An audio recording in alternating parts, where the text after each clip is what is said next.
Mon parrain, il est boucher, mon oncle est boucher. Alors, un matin, je me suis dit, pourquoi pas faire ça?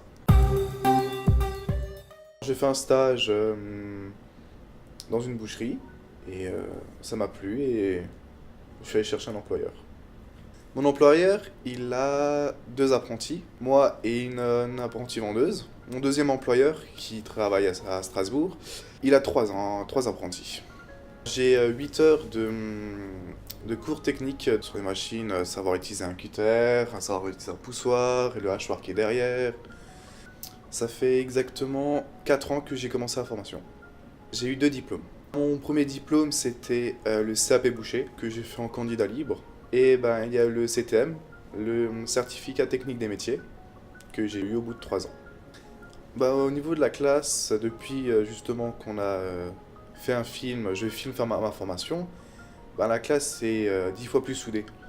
Si quelqu'un a un problème, on l'aide, on laisse personne tout seul, c'est comme si on était une petite famille.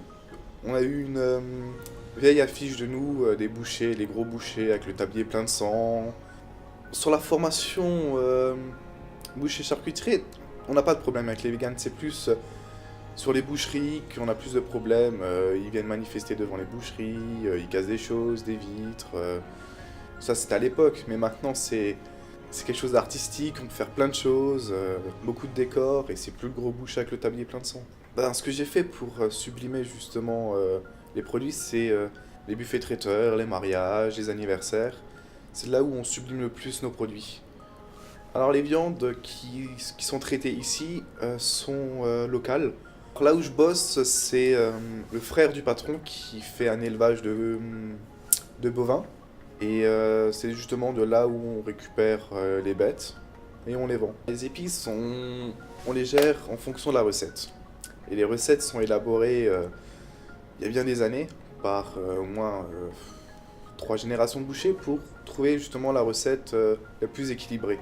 On reste plus traditionnel, mais on peut utiliser une nouvelle épice pour faire «Ah, peut-être ce genre de saucisse, ça se marierait bien avec cette épice». Faut toujours chercher la nouveauté, toujours quelque chose de plus. Je suis le seul de mes amis qui est parti justement dans l'artisanat. Mais je me suis quand même fait des nouveaux copains.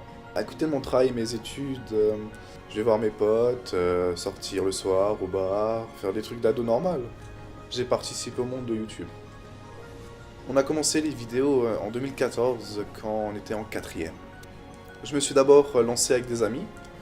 Et ensuite, j'ai fait quelques vidéos seul. Mais c'est nul de faire des vidéos seul. C'est plus marrant de les faire avec quelqu'un. Alors on s'est plus consacré à faire des vidéos à plusieurs. J'espère qu'un jour je serai célèbre.